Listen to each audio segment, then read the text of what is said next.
OK, je pense qu'on est prêt à commencer. Il est 15h30. Alors, ça me fait plaisir de vous souhaiter la bienvenue aux ateliers conférences sur la transformation du bois, 17e édition, troisième bloc aujourd'hui. Alors, sans plus tarder, je vais passer la parole à Simon Talbot, notre modérateur, pour qu'il nous présente notre premier invité. Merci, Denis. Donc, bonjour à tous. Évidemment, on est à notre 4e bloc, Denis, mais ce n'est pas grave. C'est juste pour vérifier si je suivais. Donc, je suis. J'ai des petites informations que je vais donner à tous et à toutes. D'abord, bien évidemment, les conférenciers, les panélistes, eux vont ouvrir leur micro, leur caméra lors de leur présentation et entre les deux, vont la tenir fermée. On a trois panélistes, mais on a pour 2 blocs cet après-midi, deux éléments dans le bloc. Et puis, pour les participantes, vu qu'il y avait beaucoup de gens qui avaient l'air à apprécier l'Anonymous dans les années passées, il y a un élément simple que vous pouvez faire. Donc, vous levez la main. Évidemment, votre nom va apparaître, mais votre caméra ne sera jamais activée. Donc, vous allez pouvoir intervenir et je vous suggère fortement de lever la main si vous avez un élément, une question à poser, que ce soit pour David Hamel, Patrick Leblanc ou Sylvain Dionne, qui sont nos 3 panélistes l'après-midi. Donc, n'hésitez pas à le faire d'avance. Ça va permettre à Nathalie, elle, de, entre guillemets, unmuter, donc de réactiver votre micro. Et puis, de cette façon-là, vous allez pouvoir intervenir de façon à éviter qu'il y ait un laps, un lag ou un espace-temps, un petit blanc là, entre les deux. Donc, pour poser des questions, bien évidemment, il y a la main levée. Il y a également l'option de le faire en texte écrit. Donc, on vous suggère d'écrire une question dans le Q&A ou Q&R, question-réponse ou query answer. Là. Et puis, il y a également le chat que vous pouvez utiliser. Le chat, bien, lui, c'est surtout pour, si on veut, poser une question spécifique, soit entre vous, soit pour féliciter le panéliste de sa présentation ou des choses comme ça. Globalement, ça ressemble à ça. Donc, les conférenciers vont faire des présentations d'à peu près une vingtaine de minutes. On va se garder une dizaine de minutes pour la période de questions. Je vais présenter notre premier panéliste conférencier. Donc, il s'agit de David Hamel. David est le directeur de la scierie Clermont-Hamel. Il travaille pour cette entreprise familiale depuis toujours, mais en réalité depuis 2003. Les détenteurs d'un DEC en génie industriel au cégep de Beauce-Appalaches, David va nous traiter de l'implantation de technologies CPG, une étude de cas, donc chez Scierie Clermont-Hamel Limited. Donc, David, la parole est à toi. Bienvenue.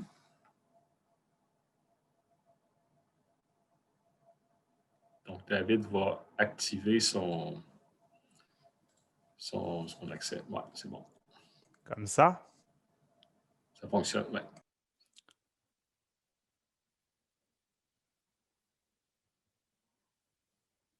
Là, je sais pas. C'est correct. Il s'agit juste de partager ton écran. OK, c'est beau. Je pensais que j'allais me voir en gros. C'est bon. C'est bon. Fait que là, je fais mon partage d'écran. OK.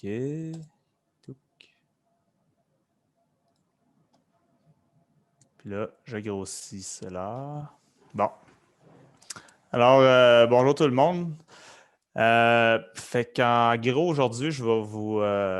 c'était une demande là, de la part de mes amis de Comac là, de faire une présentation du CPG. Fait que je vais vous parler de la machine, je vais vous parler de comment que ça s'est passé, tout ce qu'on a fait là, quand on a fait le changement de cette machine-là. Alors, je commence. Qu'est-ce qui s'est passé? OK. Nathalie, comment je fais pour changer mes pages? En fait, je pense que votre présentation est à la fin, donc il faudrait la remettre au début. Ah oui, je te remercie. Ah oui, tu as raison. Je pense qu'après, en la mettant au début, là, ça va très bien fonctionner.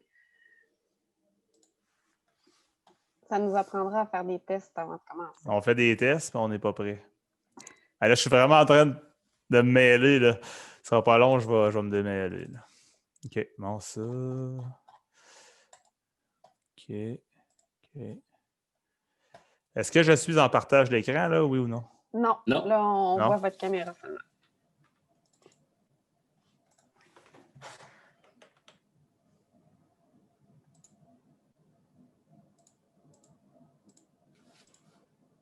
Simon peut nous conter une joke pendant ce temps-là. Hey boy! Je vais Après l'avoir, là, ça s'en vient. J'aime mieux qu'il ne s'aventure pas dans ce terrain-là. Là. David, il me connaît bien, ça fait que je pense qu'on va laisser faire pour les jokes. Ça s'en vient, David. Le partage d'écran est là. Il s'agit de choisir ta première slide. Voilà. Tu vas l'avoir. Je C'est l'ai bon. eu. T'es sauvé, Merci. Simon. Merci. Voilà. Bon, fait que implantation de technologie CPG. Qu'est-ce qu'un CPG? Le C pour Cantor, P pour profileur, G pour gang. En français, là, Cantor, en français, je ne sais même pas c'est quoi, mais alors, c'est écarisseuse, profileuse, si.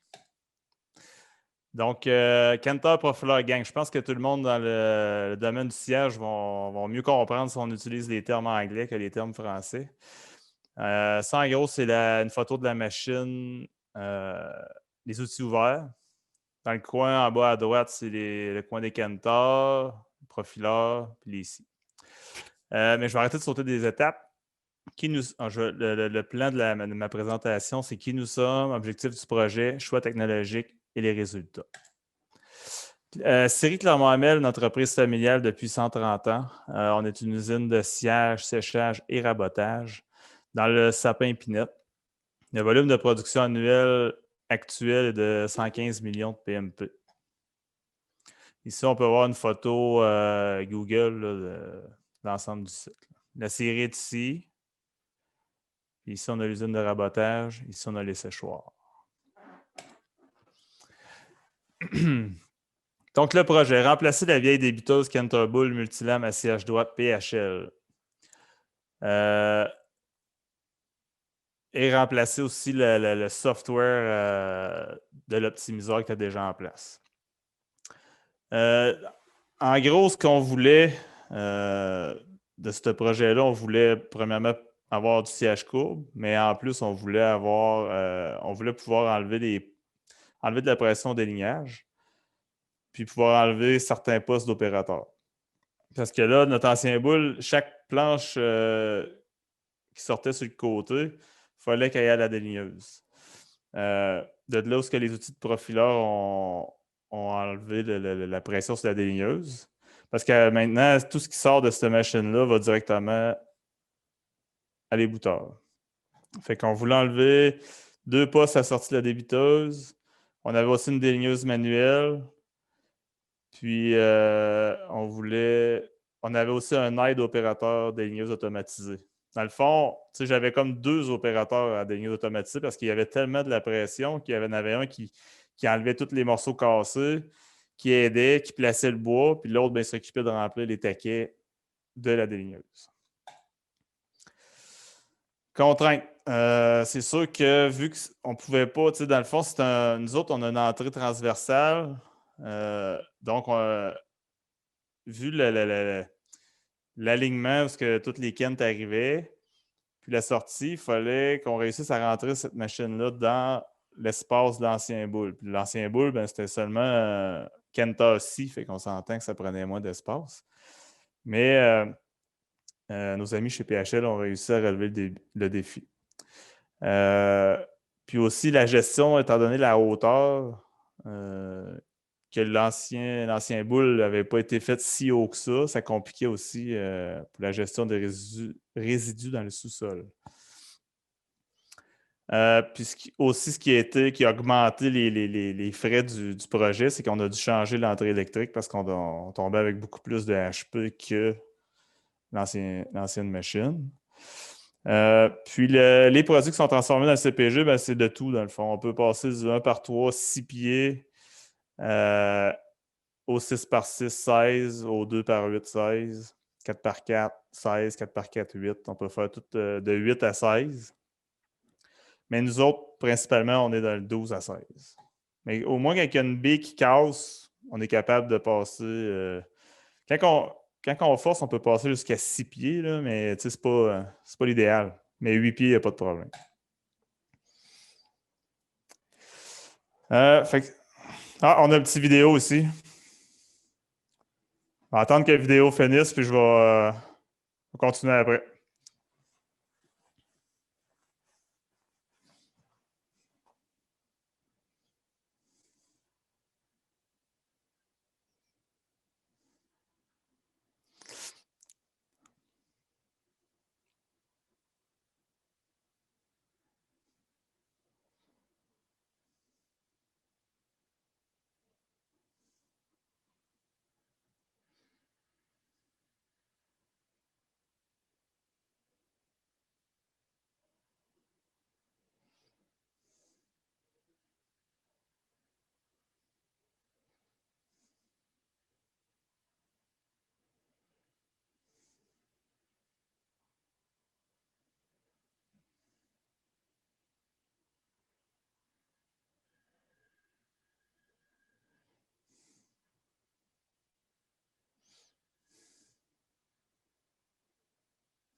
Bon, choix technologique. On a,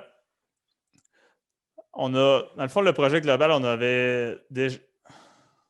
Je vais arrêter ça. Okay. On avait déjà un scanner avec des têtes qui étaient récentes. Donc, Comax, ce qu'ils ont fait, ils ont conservé notre frame et nos têtes laser qu'on avait. Ils sont venus chercher la lecture de ces têtes-là, puis ils ont mis leur optimiseur.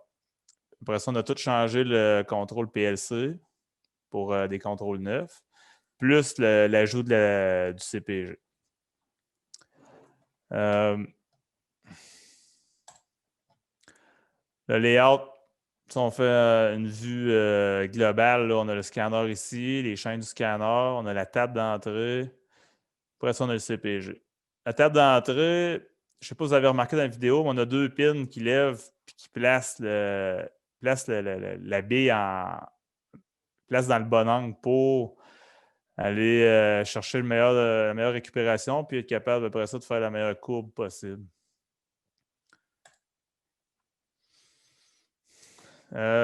CPG, très grande flexibilité. On peut faire siège droit, siège courbe, selon les valeurs. Comme quand on fait du 4x4 ou du 6x6, nous, on met une grande valeur à ces produits-là. Puis, il prend une bille où c'est bon de le faire, puis il fait un siège droit dedans. Puis, quand c'est un produit qu'on a activé du 2 pouces, ben là, il va aller chercher le maximum de la courbe permise. C'est un siège courbe contrôlé. C'est pas naturel, c'est vraiment contrôlé, fait qu'on peut limiter notre courbe. La table d'entrée, là, c'est un petit peu technique, là, mais avant, elle était hydraulique, mais maintenant, elle est rendue à servomoteur, beaucoup plus rapide et plus efficace.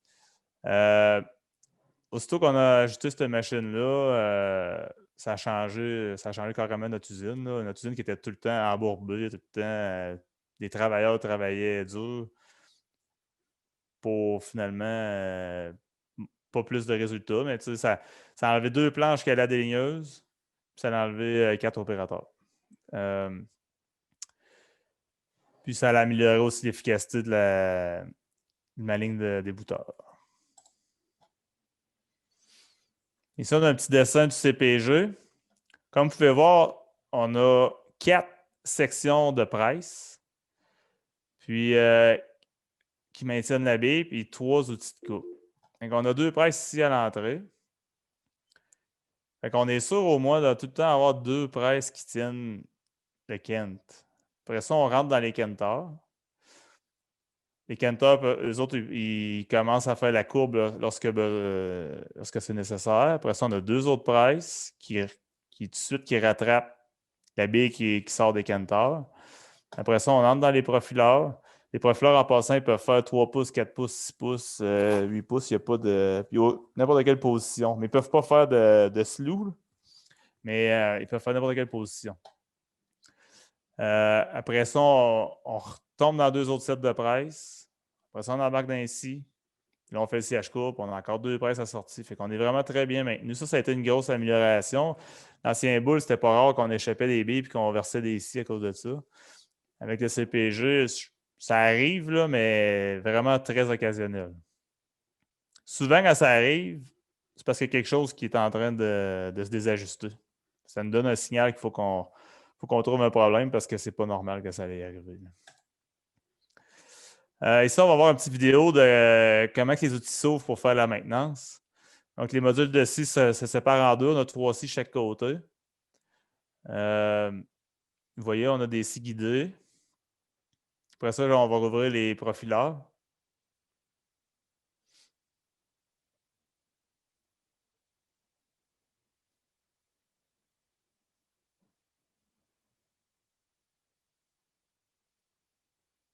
Et maintenant, on va rouvrir les kenters.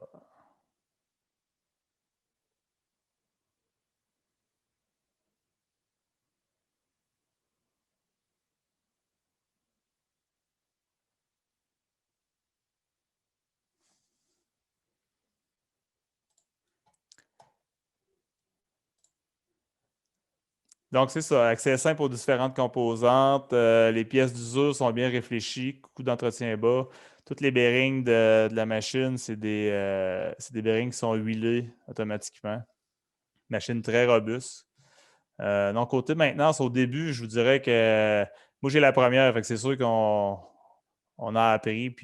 Mais tu sais, c'est très rare là, qu'on a des pièces à changer sur cette machine-là. Là. Tu sais, les pièces d'usure sont. On a encore les pièces d'usure d'origine. Il y a à peu près juste les chaînes, là, les chaînes là, des modules d'entrée qu'il a fallu changer. Là. À peu près, c'est quasiment les seules choses.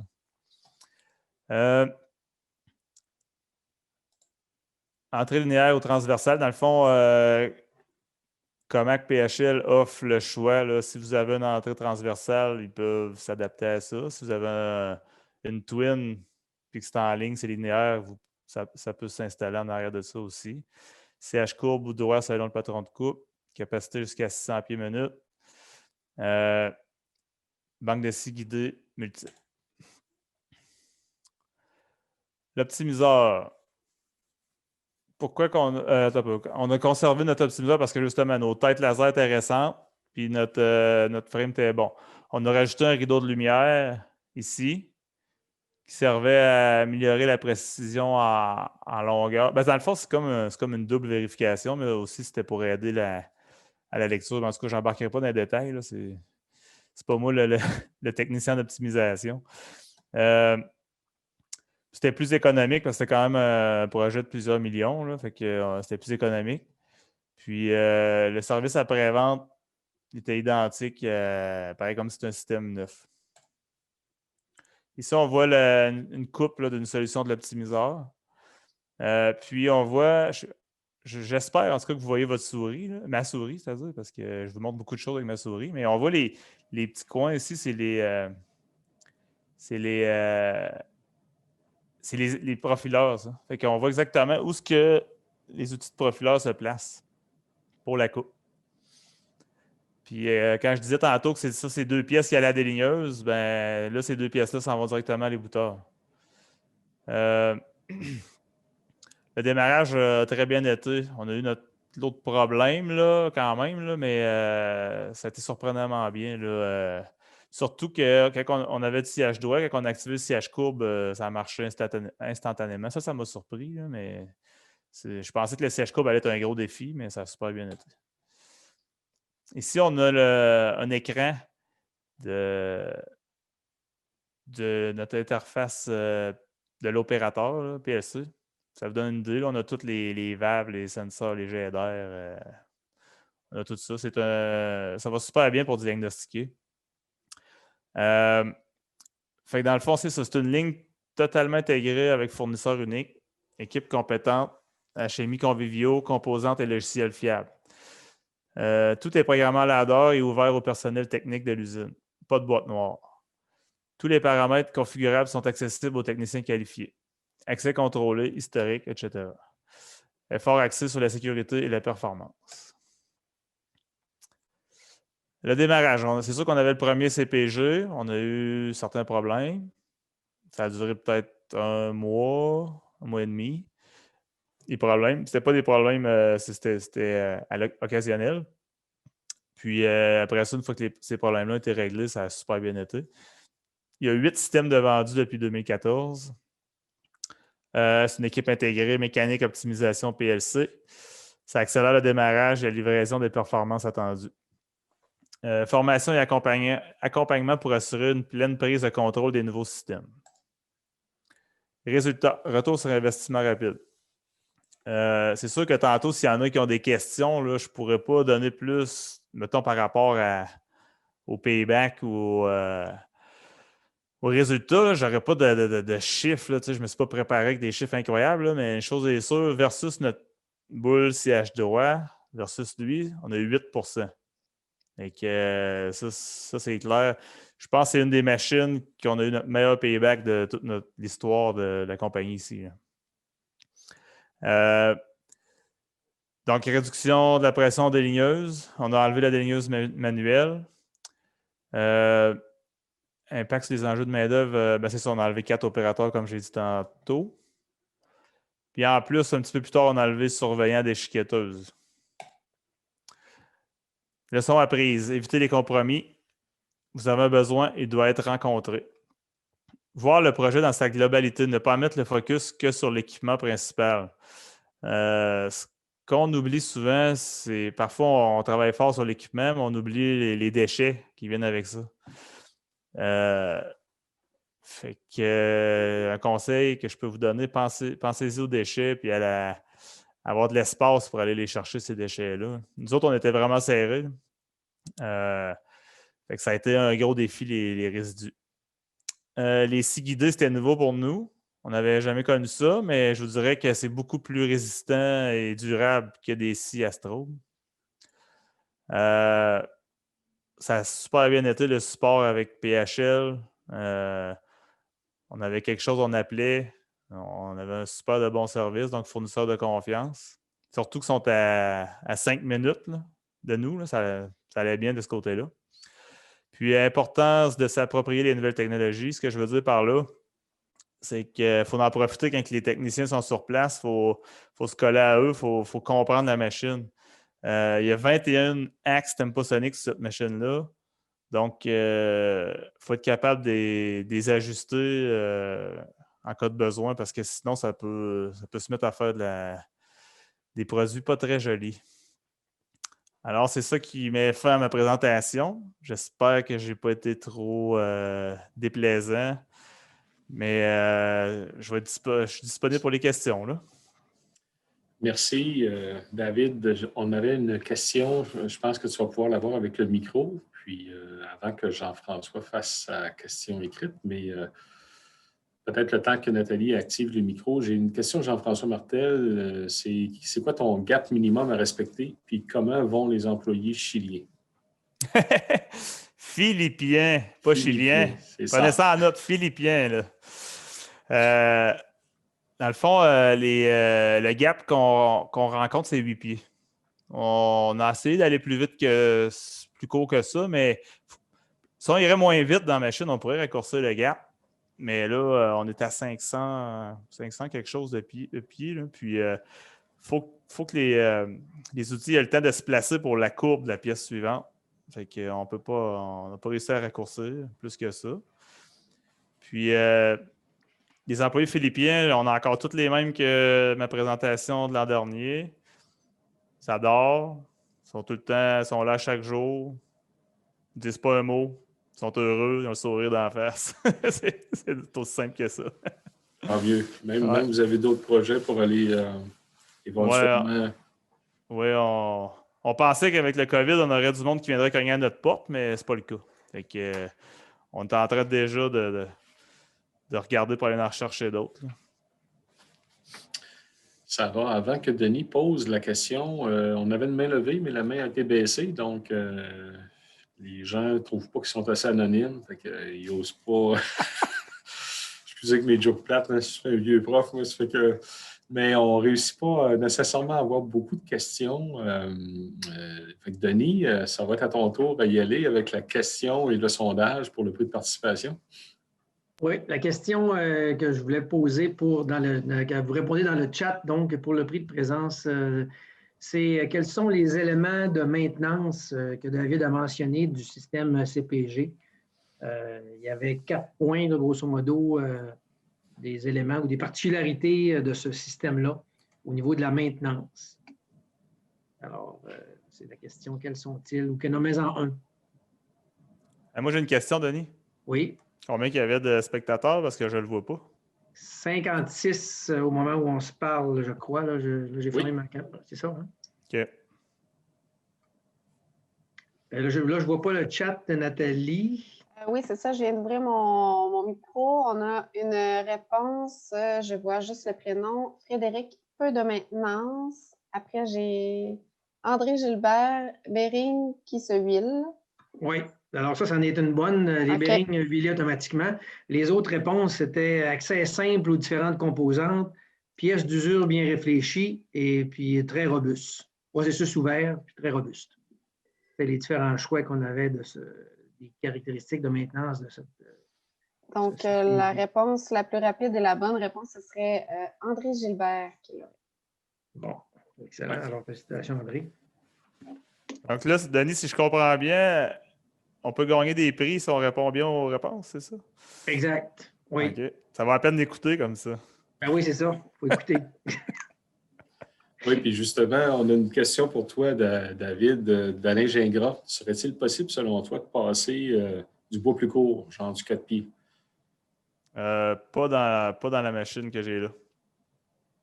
D'après moi, il sortirait à l'autre bout, là, mais je sais pas comment que mes scies t'offraient longtemps, on se comprend. Là. Parce que j'ai... je dois avoir, là... En tout cas, non, ça marcherait pas, là. Oublie ça, après moi, il va se faire échapper le morceau, là. Ouais. C'est bon. André Gilbert demande, c'est quoi le diamètre minimum? En largeur, ben moi, j'ai 6 scies. Donc, je peux rentrer... Mettons, si on veut pas gaspiller de la fibre, je peux faire 7 planches de 2 par 8. Mettons. C'est comme le maximum, là. Parce que moi, c'est un boule 8 pouces. Fait que je peux faire juste 2 par 8. Le 2 par 8 est le plus gros. Fait que le diamètre maximum, fait que 2 x 7, 14. 16, 17 pouces là, à la partie la plus large de l'arbre. Ça va être pas mal. Il prendrait plus gros, là, mais il va se faire chipper. Là. S'entend, là? C'est bon. Puis en termes de diamètre minimum, t'avais-tu un minimum à passer là-dedans?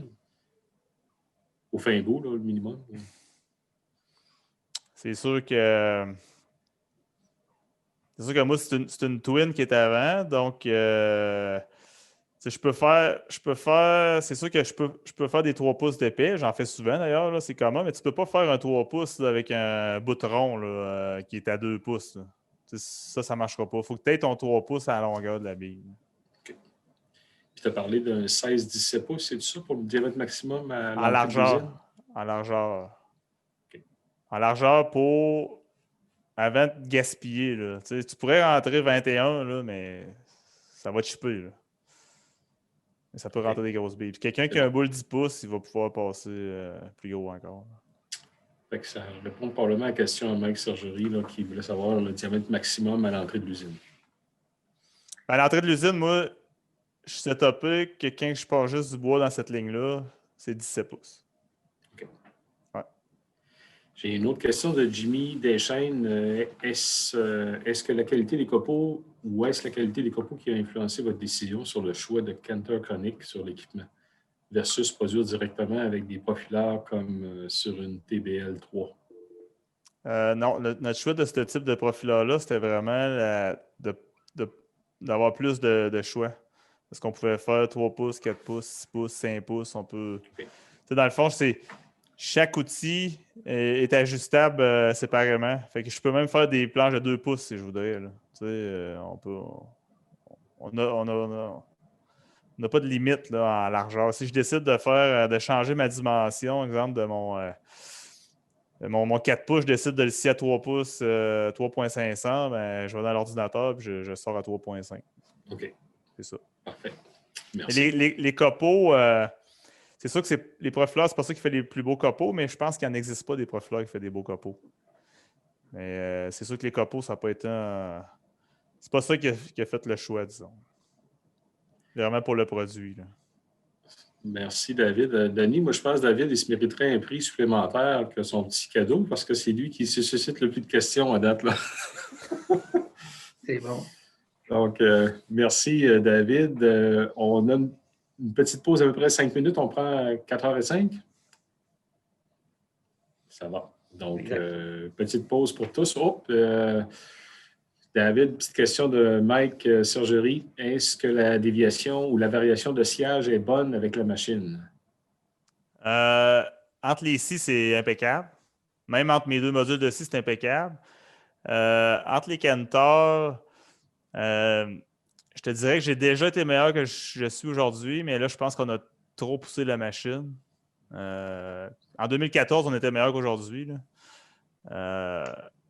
On était en dedans de 30 millièmes là, de variation. Mais je travaille pour aller le rechercher, ce 30 millième-là. En CH droit, il est parfait. Là. En CH courbe, c'est sûr que je ne suis pas 100% satisfait, mais je suis exigeant. Là. Je vois dans des paquets des compétiteurs des affaires pires que ce que je fais. Là. Fait que, mais tu sais, on se tient tout le temps en dedans de 50 millièmes de variation entre la scie et le cantor. OK. C'est bon. Ben, merci bien. Donc, on reprend à 16h05, messieurs, dames et tous les participants. Fait que David, tu restes avec nous pour la suite. Là, on va avoir des questions pour la suite en fin d'après-midi. OK. Merci. Nous, on désactive nos caméras et micros.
Bon retour à tous.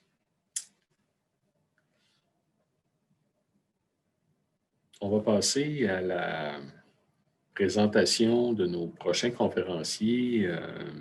Il s'agit de Patrick Leblanc de Matériaux Blanchette Amos et de Sylvain Dionne de Comac. Donc, messieurs sont prêts. Ils sont à une distance raisonnable. Donc, ils favorisent la distanciation. Donc, Patrick Leblanc occupe le poste de vice-président aux opérations depuis 3 ans chez Matériaux Blanchette, avec une expérience de plus de 25 ans dans l'industrie du bois d'œuvre. Cet ingénieur diplômé de l'Université Laval a fait ses classes en travaillant pour, entre autres, Tembec, Comac, Beaubois et BID Group. Sylvain Dionne est à l'emploi de Comac BID Group depuis 23 ans. Il a occupé différents postes comme programmeur PLC, directeur automatisation, vice-président automatisation et maintenant vice-président vente nord-est de l'Amérique depuis août dernier. Donc, ces deux messieurs-là vont nous traiter de, j'imagine que c'est un choix, nouvelle ligne de rabotage ou ligne complète. Alors, messieurs, à vous la parole. Bien, merci tout le monde. On va commencer ça. Je partager ton écran.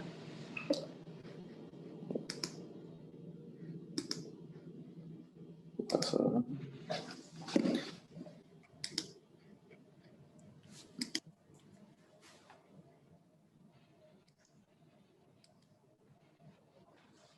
Parfait. Oui, c'est parfait. C'est bon. En mode où il commence par la fin. J'ai copié sur David, excusez. On recommence. Bon, ça va mieux comme ça. Fait que ce qu'on va vous présenter, c'est les nouvelles lignes de usines de rabotage qu'on a faites chez Matériaux Blanchette depuis 2 ans. C'est ça qu'on veut vous présenter. Fait que qui sommes-nous? C'est un peu l'agenda de la journée, là, le contexte initial, pourquoi on est arrivé à sélectionner ces usines-là, les objectifs qu'on avait, principales étapes de production, les résultats, puis bien sûr les leçons apprises au cours des projets qu'on a faits. Fait qui qu'on est, Matériaux Blanchette? Bien, on existe depuis 1958 à Saint-Pamphile, puis début des années 70 à Amos, où il y a eu la deuxième usine qui a été bâtie à l'époque. On est une entreprise privée avec un rayonnement mondial au niveau des ventes. Là, on vend, comme plusieurs autres scieurs, là, au niveau mondial. On a 2 sites, Amos et Saint-Pamphile. On a un petit peu plus que 400 employés. Puis on produit annuellement, là, avec les 2 usines, environ 300 millions de PMP annuels. Je suis accompagné de Sylvain Dionne. Bonjour tout le monde. Ceux qui étaient à la présentation ce matin ont déjà vu la mission de BID Group. Je vais quand même aller rapidement là-dessus. Nous fournissons à nos clients des solutions de pointe en offrant une gamme complète d'équipements innovateurs.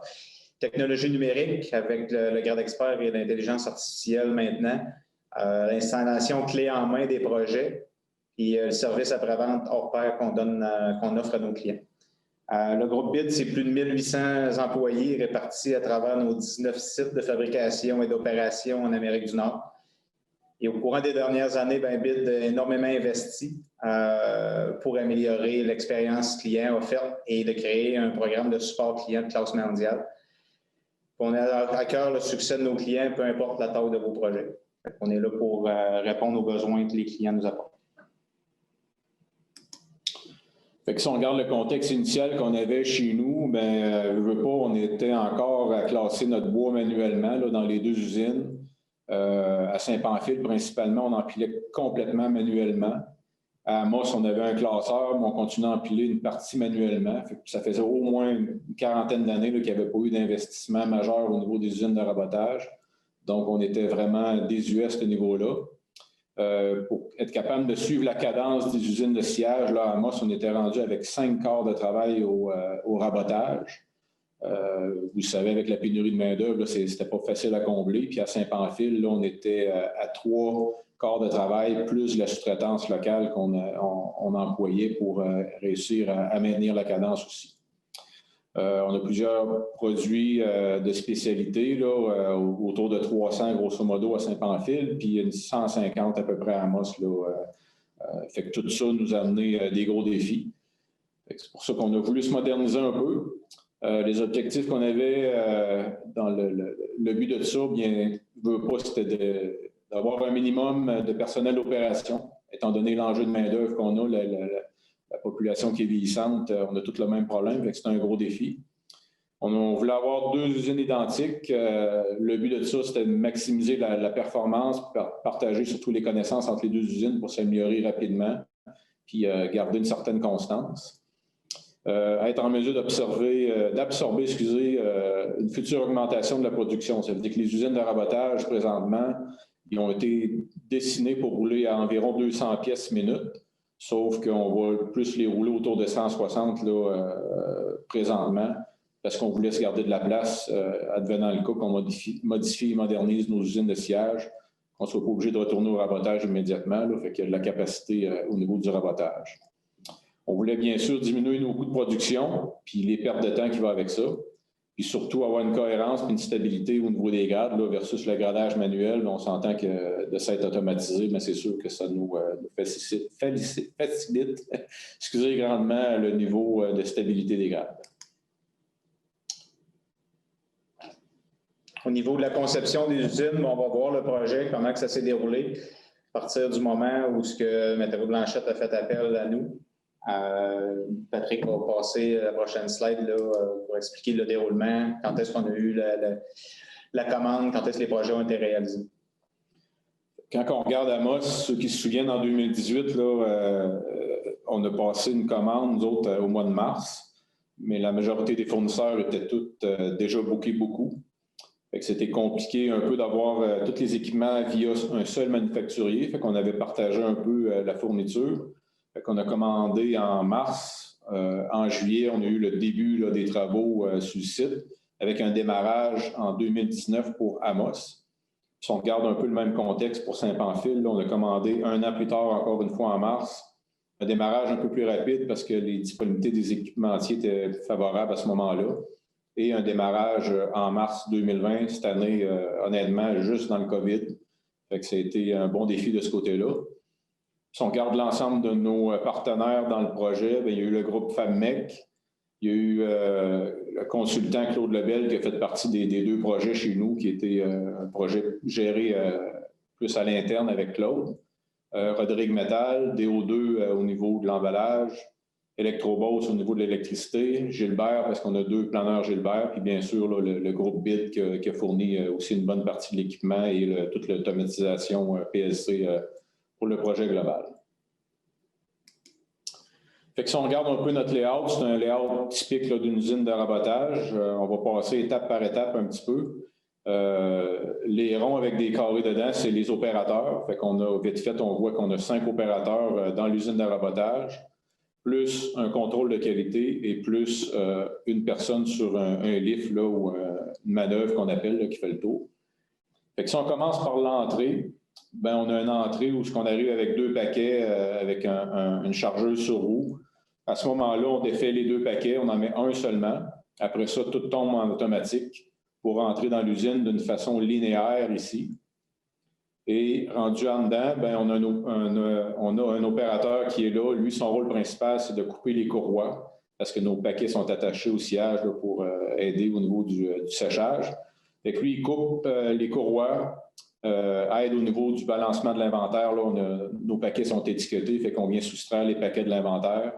Après ça, il appuie sur un bouton, puis on retombe en mode automatique pour s'en aller jusqu'au décanteur, qui est un décanteur double action, 100% électrique. C'était les premiers que Comac faisait qui étaient 100% électriques. C'est tout sur vis sans fin avec servomoteur. Honnêtement, ça va très bien. Très flexible comparé à un système hydraulique.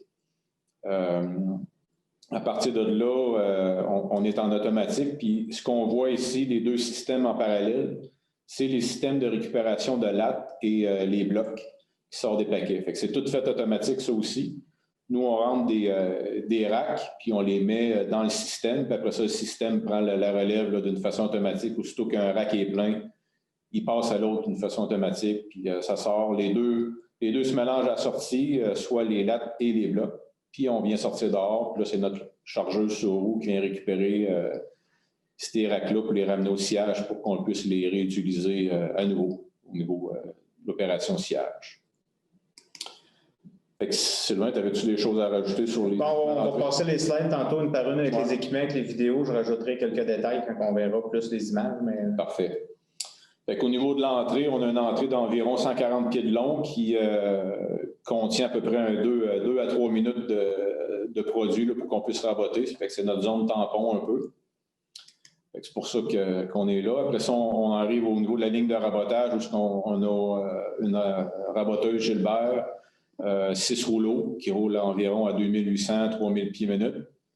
2 courroies de ralentissage avec la table de réception à la sortie avec un bumper là, ajustable là, selon la longueur. Fait que tout ça est contrôlé automatiquement selon les produits qu'on rentre à l'entrée.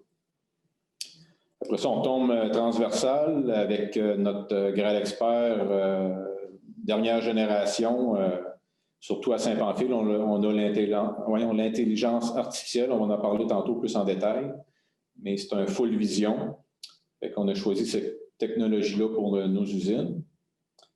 Suite à ça, on a une coupe en deux, qui est un 100% coupe en deux. Ça veut dire qu'on ne ralentit pas, on ne vient pas créer un attachement ou ralentir la vitesse de la ligne. Là, quand on roule 200 pièces minute, on roule vraiment, c'est un vrai 200 pièces minute. On fait la coupe en deux.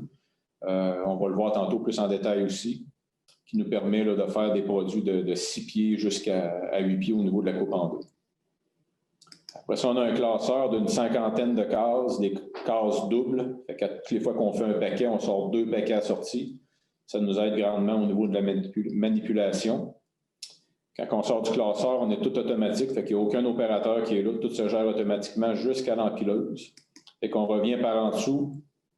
Après ça, on prend une rome de rouleau et on s'en vient à l'empileuse, qui est une empileuse double fourche, haute vitesse, 100% électrique aussi.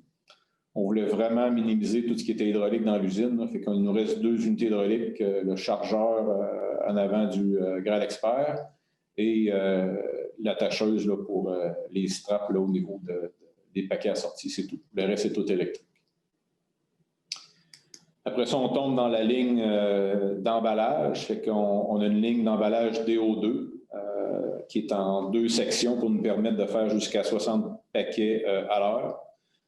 Fait qu'on sort linéairement. Ceux qui connaissent la DO2, là, une fois que c'est attaché les paquets, on a une unité de centrage et de brisage de latte qui est ici. Après ça, on a la partie primaire de la DO2, où on vient emballer et brocher partiellement, je dirais. Puis pour gagner de la vitesse, après ça, on fractionne ça dans une autre unité qui vient faire le brochage secondaire.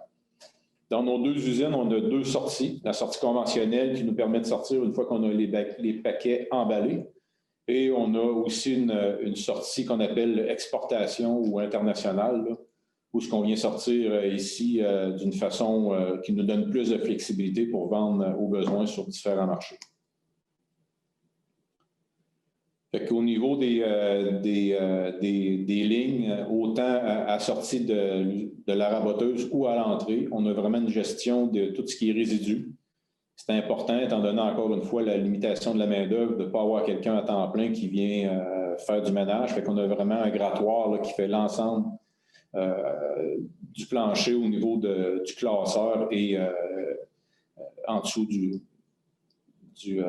Graal Expert et toute l'entrée aussi. On a le même concept à l'entrée. Un partenaire qu'on a utilisé là-dedans, c'est le groupe FabMech. Le groupe FabMech, on fournit tout ce qui est civil, ça veut dire la bâtisse, l'installation mécanique, est un partenaire aussi au niveau de certains équipements de manutention dans ces 2 projets-là avec nous. Fait que si on revient au niveau de l'entrée des paquets, fait que vous voyez ici le paquet arriver d'une façon linéaire pour minimiser encore une fois le refroidissement de la bâtisse. L'employé qui est là, il vient de couper les 2 straps avec une intervention au niveau de l'ordinateur, vient soustraire le paquet de l'inventaire, puis tout repart en automatique à partir de là. Ici, la photo de gauche, c'est au niveau de l'extérieur. Ben, c'est encore une fois que la chargeuse sur roue a déposé les paquets, on tombe en mode automatique et puis on rentre dans l'usine. C'est simple, très efficace et on minimise l'impact thermique là, en hiver chez nous. Ça, c'est l'autre gros équipement là, que je trouve qui est vraiment Au niveau du décanteur, comme Patrick l'expliquait, c'est notre premier décanteur qu'on a fait 100% électrique. C'est-à-dire que les 2 lifts, montée, descente, d'inclinaison, 100% sur cerveau moteur. Ça simplifie beaucoup au niveau de la maintenance. On est capable d'obtenir des performances supérieures au niveau vitesse comparativement à l'hydraulique. On contrôle 100% de notre PID aussi. On n'a pas à combattre la température de l'huile. On a une correction de l'angle en continu. S'il y a des lattes qui ont été mises à l'empileuse du 100 000, ben, ce que ça va nous apporter, ça va nous apporter un paquet avec une inclinaison. Fait qu'on corrige l'inclinaison en automatique sur le décanteur pour être capable que les rangs ils vont être rejetés sur les chaînes façon droite. Quand on dit haute efficacité, ben, vous le voyez sur la vidéo, on a l'élévateur principal. Puis ensuite, rendu environ au tiers du paquet, on a l'élévateur auxiliaire qui va prendre la responsabilité de décharger les rangs. Ça fait un procédé qui est en continu et qui est beaucoup plus rapide que si on avait juste un lift principal. Puis, on ne se le cachera pas, le fait de ne pas avoir d'hydraulique réduit énormément le bruit dans ce secteur d'usine. Ici, ce qu'on voit, c'est le système de récupération des lattes. Il y a quelques-uns de vous autres qui ont eu la chance de venir le voir, là, mais c'est vraiment, ça fonctionne très bien, vraiment minimum d'intervention. Les lattes continuent dans la vidéo qu'on voit à gauche, les lattes passent en dessous de la chaîne, puis ils s'en vont jusqu'au rack. Puis les blocs qui sont plus épais, ils se font pousser par la chaîne qu'il y a là. Tombent dans un système qui est en parallèle à côté pour récupérer les blocs. C'est vraiment automatisé. Sylvain, je pense qu'on avait beaucoup d'installés. On en a beaucoup d'installés. C'est un concept qu'on a développé il y a plusieurs années. Beaucoup d'usines gagneraient à installer un système qui est quand même assez simple, qui opère tout seul. C'est des petits équipements, mais ça enlève énormément de manipulation par les opérateurs. Comme Patrick l'expliquait d'entrée de jeu, les racks sont mis par un lift. Le système ensuite prend responsabilité des racks, les index quand on a besoin de les indexer. Les lattes qui sont cassées vont être rejetées automatiquement dans le système puis ils vont s'en aller au chipper. Mais il n'y a aucun opérateur qui est là, une surveillance minimum de la part d'opérateur qui est au décanteur, mais le reste, c'est vraiment un must d'avoir quand on a une usine haute efficacité comme ça. Après ça, on poursuit au niveau de la raboteuse. On a sélectionné les raboteuses Gilbert dans nos 2 projets. Fait que c'est des produits, nous autres, on fait de 5 quarts jusqu'à 4 pouces d'épais. 3 pouces à 10 pouces de large, 8 à 16. Fait qu'on a, ceux qui connaissent les produits Gilbert, c'est une 6 rouleaux qui peut aller jusqu'à 2800, même 3000 pieds minutes. Là. On a pris pas mal toutes les options qui existaient chez Gilbert à l'époque parce qu'on voulait s'assurer que la journée où on veut s'en aller vers le 4.0, qu'on a tout ce qu'il faut pour le faire. Une des bonnes options qu'on a prises, c'est ce qu'on voit ici sur la photo, c'est pour les têtes de côté.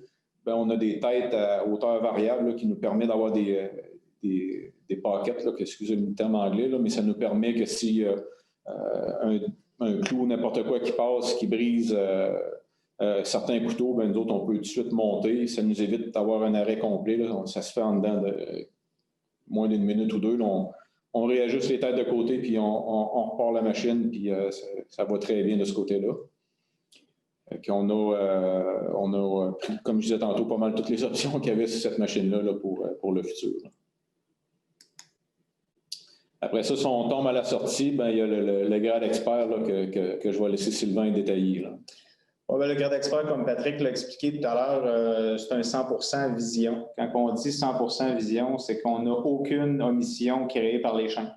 On voit 100% de la surface de la pièce. Dans le cas de Saint-Pamphile et d'Amos aussi, c'est important d'avoir une détection d'essence. La détection d'essence qu'on a actuellement, on est aux alentours de 99% de bons résultats, pour ne pas dire 100% dans certaines runs, dépendamment. C'est autant sapin, épinette, pain gris, le mélèze, un très bon taux de succès avec ça. La précision de la classification est très satisfaisante à la base. Le grade expert, c'est une machine qui était éprouvée. Le fait de rajouter l'intelligence artificielle dans un système qui était déjà en pleine possession, ben, ça l'a juste amélioré. Puis c'est un payback qui est très, très rapide pour nos clients. Puis vite fait, on ne l'a pas à moi, c'est l'intelligence artificielle. Il ne l'avait pas à l'époque, là, mais on l'a à Saint-Pamphile, puis on voit vraiment une grosse différence au niveau de l'apprentissage et de l'évolution de la machine. C'est vraiment une bonne option. Si vous avez le choix, prenez-le. C'est ça que je veux dire. Tant qu'à parler du grade expert, ben, on peut parler des 125 employés dédiés à l'optimisation. On a au-dessus de 25 spécialistes en transformation du bois. C'est des gens comme dans vos usines qui sont des contrôleurs de qualité, mais qui travaillent pour nous. Fait que quand ils travaillent sur nos produits de vision, ben, ils vont vraiment les développer avec une orientation client, une orientation qui connaissent le bois. Ce n'est pas seulement des programmeurs. On investit annuellement plus d'1 million au niveau de la R&D seulement pour l'optimisation. L'intelligence artificielle a été un très gros cheval de bataille dans notre cas. On y est arrivé. On a 20 ans d'expertise en système de vision. On a au-dessus de 225 systèmes d'installés avec la vision. On a 43 systèmes de vendus actuellement avec l'intelligence artificielle. Puis on en a plus de la moitié de ces systèmes qui sont fonctionnels et qui ont déjà donné le retour sur investissement à nos clients ce matin. Comac, vous le savez, c'est un leader en intelligence artificielle. La profondeur de notre équipe, c'est quelque chose qui est sans précédent. On a une équipe qui est intégrée, qui est spécialisée, qui est visionnaire. Comme je vous disais, on est multidisciplinaire. On a nos programmeurs, on a nos gens en conception d'interface, on a nos gens spécialisés en procédés du bois, ce qui fait que ça nous fait une bonne équipe au niveau de la compréhension de nos systèmes et de ce que les clients ont besoin. La conception de nos propres modèles au niveau de l'intelligence artificielle, ce n'est pas seulement des modèles qui sont disponibles sur le marché pour tout le monde. On les développe à l'interne pour qu'ils soient vraiment centrés vers le monde du bois. On fait des veilles technologiques, des collaborations avec des leaders mondiaux, là, avec Google, pour ne pas les nommer, Microsoft, ce qui nous apporte aussi beaucoup de challenges. Puis on s'assure d'être tout le temps en utilisant les dernières technologies. L'intégration des technologies, c'est réalisé par nos ingénieurs logiciels qui possèdent plusieurs dizaines d'années d'expérience chez nous. On a un roulement de personnel très bas, ce qui nous assure une certaine stabilité dans le développement de nos produits. Et comme je le disais, on a plus de 40 systèmes avec l'intelligence artificielle de vendus depuis 2018. Ici, ce qu'on voit, c'est un petit vidéo de la coupe en deux. Fait que quand on fait notre coupe en deux, il y a la planche qui est côté passerelle qui reste en bas, puis la planche qui est éloignée de nous, là, si on veut dire, elle monte sur le palier du haut. À ce moment-là, on vient les séparer avec des rouleaux pour s'assurer qu'on a à peu près 2 pieds là, entre les planches avant d'arriver au classeur. Dans notre système, nous, on a 50 cases, comme je disais tantôt. Les 15 premières sont des cases dédiées à la coupe en deux, mais on peut faire aussi du plein de longueur dedans, là. Mais la coupe en deux, c'est vraiment les 15 premières cases seulement. Et puis, après ça, on peut descendre les produits là, en fonction de ça. Il faut juste comprendre que nos cases de coupe en deux, si on fait un produit éloigné, cette case-là est dédiée à ça seulement, là. Mais c'est pleine vitesse, on ne ralentit pas pour créer un attachement. Fait que c'est l'avantage de ça. Si on roule 200 pièces minute, mais c'est un vrai 200 pièces minute. Il faut juste prévoir, par contre, qu'au niveau de l'empileuse, si on fait 30 de coupe en deux, on est rendu à l'équivalent de 260 pièces minute au niveau de l'empileuse. Fait que c'est sûr que ça peut devenir un entonnoir à un moment donné, mais ça fait partie du design de l'usine. Juste pour une bonne compréhension du système, quand Patrick dit qu'il n'y a pas d'attachement qui a besoin d'être créé ou de ralentissement, c'est que le fait de monter la pièce sur une ronde de rouleau en haut, dans l'étage supérieur qu'on appelle, c'est qu'on vient le remettre plus tard dans le système avec la même pièce qu'elle était originalement. Fait que c'est 2 pièces dans le même attachement qui s'en vont dans le classeur. Puis c'est les tépeuls au niveau du côté opposé à la ligne de bois qui va venir chercher la pièce côté opposé. Puis la pièce côté rapprochée va s'en aller dans sa destination à elle. Fait que c'est ce qui permet de ne pas avoir besoin de créer des attachements ou de faire un ralentissement pour venir la mettre dans un attachement en arrière. Une chose qui était un petit peu une invention, je sais pas à ma connaissance, ça n'existait pas ailleurs, mais une chaîne unique au niveau du classeur. Ça, c'était inventé et pensé par les gens de Matériaux Blanchette à Amos il y a à peu près 7-8 ans. Fait que vous voyez sur la photo, là, le retour de chaîne le plus éloigné à gauche, bien, il s'en vient jusqu'à droite complètement en avant ici. Fait que ça fait l'équivalent d'une chaîne unique. Fait qu'au niveau de l'étirement de la chaîne, elle étire pareil partout dans le classeur. Fait qu'à Amos, ça fait 7 ou 8 ans que c'est installé, puis on n'a jamais changé la chaîne depuis ce temps-là. Au niveau PLC, là, on vient jouer un petit peu sur la longueur pour se synchroniser au niveau des ouvertures dans le classeur, mais c'est tout. Mais c'est la même chaîne, puis d'après moi, on va probablement encore faire un autre 7-8 ans avec avant de la changer. Fait que les gens de Comac ont pris l'idée, puis on l'a appliqué au niveau du rabotage. Juste la remarque que j'ai pour ça, s'il y en a qui veulent le faire, il faut un minimum, je dirais, d'une 50aine de cases au niveau de la longueur du classeur, étant donné les angles qu'on doit faire pour venir partir de l'extrême gauche jusqu'à l'extrême droite. Là. Exact. Ça minimise énormément les blocages là, qui peuvent arriver à force d'utiliser seulement les chaînes côté rapproché avec du bois court quand on arrive dans le bois long. Exactement. C'est un bon concept. Petite modification qu'on a faite ici, que ce n'est pas nous autres qui l'avons inventé, on l'a vu dans d'autres usines, là, mais juste en avant de l'empileuse à haute vitesse, on a mis des petites machines à faire des petites straps là, pour des petits paquets d'1 par 3. Encore une fois, ça nous amène une certaine flexibilité au niveau des ventes. C'est sûr que ça ralentit beaucoup le procédé, mais vous savez tous que des fois, le 1 par 3, c'est moins facile à vendre. Fait que ça, c'est une opportunité pour être capable de la vendre sur d'autres marchés. L'empileuse, ben, on en a parlé précédemment, encore là, 100% électrique sur servomoteur. Fait que ça nous donne des performances au niveau rapidité et fluidité des mouvements là, qui est de beaucoup, beaucoup supérieur aux empileuses conventionnelles qui étaient soit à l'époque hydraulique ou sur un bras excentrique. Puis on termine, ben, il nous reste la sortie, comme je l'ai parlé un peu tantôt, DO2. On a choisi DO2 parce que on avait des très bonnes références. On voulait vraiment pas le faire manuellement parce que c'est beaucoup encore une fois, de main-d'œuvre. Fait qu'on a quand même un bel emballage. Puis c'est très fonctionnel, très simple comme équipement.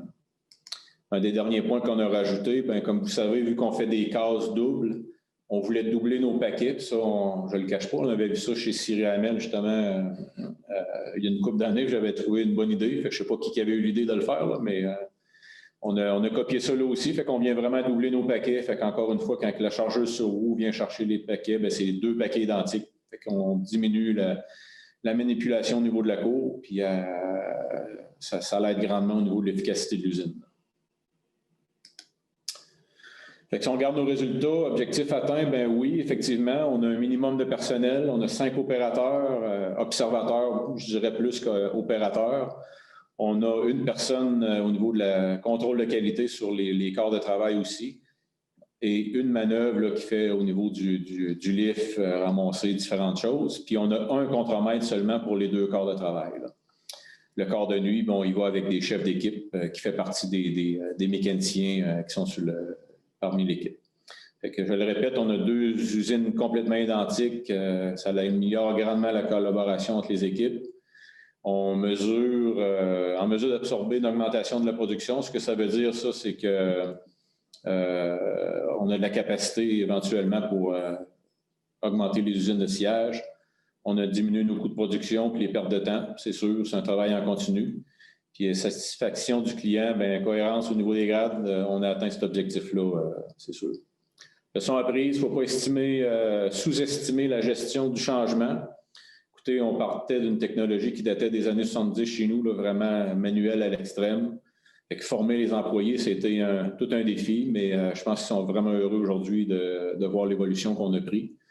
On a limité le nombre de fournisseurs pour simplifier le projet, admettre nos erreurs pour ne pas les répéter, mais on a appris à Amos, c'est 2 usines identiques, mais tout ce qu'on avait fait à Amos, bien, on l'a corrigé, puis en faisant Saint-Pamphile, bien, ça l'a aidé grandement au niveau du démarrage. Puis ben, il faut toujours prévoir pour le futur, puis c'est ça qu'on s'est permis dans ces usines-là, de se laisser de la latitude pour le futur. Fait que ça fait le tour. Merci beaucoup. Merci à tous. Merci, messieurs. Donc, merci, Patrick et Sylvain. J'ai d'abord une première question de Jean-François Martel Avez-vous étudié la possibilité de mettre un weigh-up avant le planeur? Et sinon, qu'est-ce qui a motivé votre décision de ne pas en mettre? Honnêtement, on y a pensé, on a regardé. Moi, les technologies que je connaissais sur le marché n'étaient pas trop à point à cette capacité-là. Mais on s'est gardé de la place pour le mettre un jour au besoin. Mais pour l'instant, on n'avait pas retenu cette option-là, non. Ça va. Merci pour cette réponse. J'ai une autre question de C. Lévesque. Quelle est la vitesse maximale du sorteur avec la coupe en deux? De sortie, pardon. Oui, on va le rouler à 200 pièces minute pareil. C'est sûr qu'éventuellement, dépendamment des produits, l'empileuse va devenir l'entonnoir. Donc, ça peut nous limiter. À un moment donné, on n'a pas le choix, on va arrêter. Mais souvent, on arrête, puis on en profite de faire du ménage, ces choses-là. Puis après ça, peut-être une demi-heure, 1 heure après on repart. Là. C'est juste que l'empileuse, elle a été designée pour 200 pièces minute. Mais quand on fait 30 % comme je disais tantôt, de coupe en deux, à 200 pièces minute, on vient de tomber à l'équivalent de 260. L'empileuse, dans certains produits, là, elle a moins de facilité. C'est correct. C'est l'entonnoir à ce moment-là, mais c'est limité comme problématique. Très bien, merci. Autre question, André Gilbert. Faites-vous du MSR? Oui, tout à fait. Dans les 2 usines, on en fait, oui. C'est un système avec un marteau là, qui est installé juste en avant du grade expert. Qui vient se marier là, avec un système de détecteur d'humidité et le grade expert. Fait que ces 3 choses-là ensemble là, font la solution finale là, pour chacune des pièces. OK. Merci. Je ne crois pas avoir d'autres questions. Je ne vois pas de main levée. Peut-être qu'il y en a, mais je ne crois pas qu'il y en a. Alors, Denis, ça va être à ton tour de poser ta question pour le. Oui, la question quiz pour le prix de présence. Alors, nommez-moi une des caractéristiques du décanteur double qui a été installé donc dans les usines, là. Une des caractéristiques ou une des améliorations que ça a apporté, le décanteur double. On a déjà une réponse électrique. Oui, c'est une bonne réponse. Alors, il est complètement électrique, pas d'hydraulique, c'est ça. Donc, c'était une des réponses aussi qui permettait de corriger l'angle. Il y avait une correction de l'angle. Puis, il y avait une réduction du bruit en même temps, mais la caractéristique principale, je pense, c'est le fait qu'il soit électrique, là. Alors, bonne réponse. Qui a été la première réponse, Nathalie? Oui, Denis Bellé. Ah, bon, excellent. Alors, Denis Bellé. Bravo, Denis. Ça va.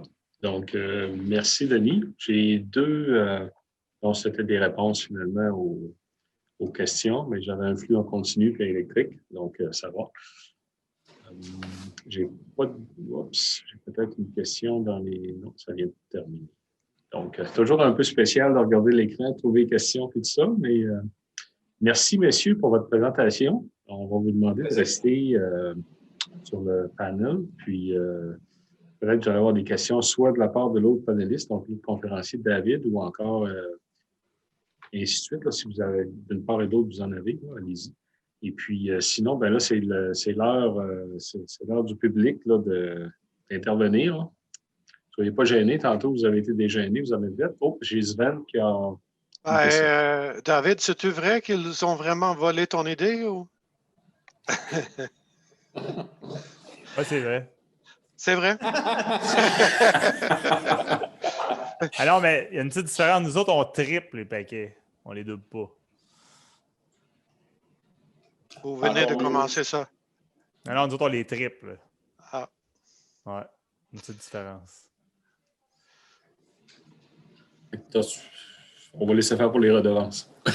J'ai partagé l'idée de la chaîne en continu au retour. Là, et voilà. Et voilà.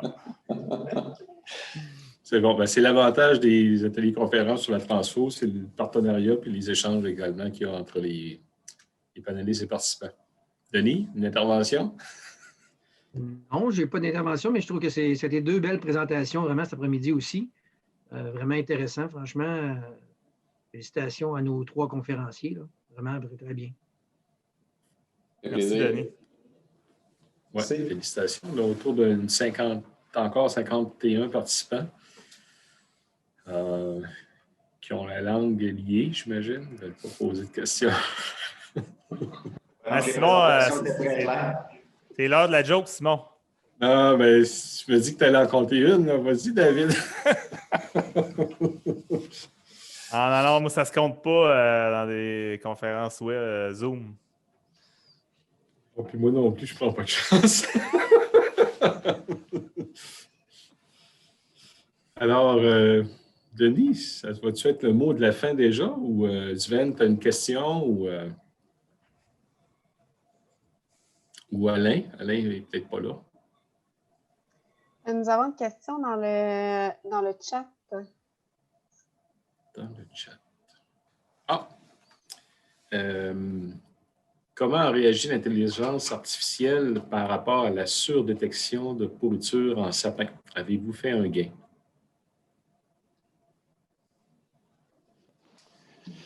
Comment elle réagit? Votre système d'intelligence artificielle là, par rapport à la surdétection de pourriture dans le sapin. C'est sûr qu'on est encore à Saint-Pamphile, ça fait 6 mois qu'on est en opération. C'est difficile de répondre vraiment avec un chiffre sur cette question-là. Saint-Pamphile, on a 50% de sapins. C'est sûr qu'on a un gain, mais de vous donner un chiffre là exactement, là, je ne l'ai pas malheureusement, ce chiffre-là présentement. Ça va. Denis, j'ai une question pertinente de Jean-François Martel. Il se questionne s'il y a des coupons pour le cocktail. Ah, il les a pas reçus, on les a distribués pourtant. Bon, merci. Non, malheureusement, elle n'a pas de cocktail. Pour la prochaine édition, peut-être qu'on fournira quelque chose, une bière à tous les participants, je ne sais pas. Envoyez les bières par la poste. J'ai une joke pour toi, par exemple, Simon. Ah, vas-y, Denis. Que dit une noisette lorsqu'elle tombe à l'eau? Je me noie. Je me noie. C'est le genre de joke à Simon, ça. C'est ça, c'est pour ça. Ah, ben écoute donc. Fait que, au moins, il y en a un qui a écrit LOL, fait que c'est quand même pas pire.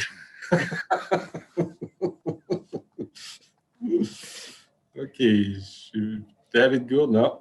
Même chose, LOL. Fait que. OK. Ah, il y en a un qui m'a écrit, ouais, ça c'est embêtant un peu. Les jokes à Phil Roy, c'est toujours embêtant un peu, ça. OK. Les coupons de cocktail, on va laisser faire. Fait que je pense qu'on a pas mal fait le tour, Denis. Hop, une petite blague. La différence entre un chalet dans les Laurentides et un 69. La vue. La vue. Ça, mais j'aurais peut-être pas à compter. Hey, je suis pas assez chaud encore, Simon, pour ouais, c'est ça. Hein? ce genre de joke-là. Ouais. Ben, moi non plus, je n'ose pas trop. Fait que les Saint-Pamphile, il n'y a pas des jokes un peu particulières là-bas, des fois? Ou jokes de chasseurs, pêcheurs? On garde ça pour Saint-Pamphile. Ouais. C'est bon. Bien, messieurs, merci beaucoup. Merci à vous trois, mes panélistes, d'avoir rendu cet après-midi-là agréable. Donc, vos présentations étaient très intéressantes et c'était vraiment des cas spécifiques à vos usines. Puis, toujours hyper intéressant de voir ça. Évidemment, cette année, la participation, on était toujours autour de 55-60 participants par demi-journée d'atelier.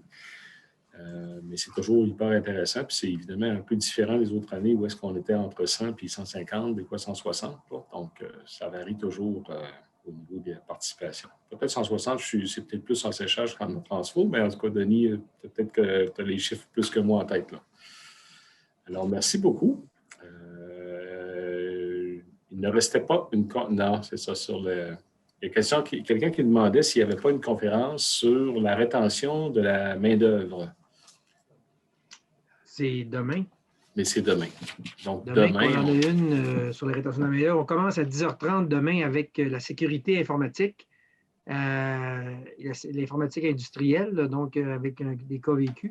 Et puis, on a une conférence sur la rétention de la main-d'œuvre avec Michel Bertrand de Domtar à 11h40. Donc, demain, de 10h30 à midi, pour le dernier bloc des ateliers transfo de cette année. Exactement. Donc, sur ce, messieurs, dames, je vous souhaite une bonne fin de journée. Merci de votre participation. Vous pouvez aller prendre une bière à notre santé. On va en prendre une. C'est ça.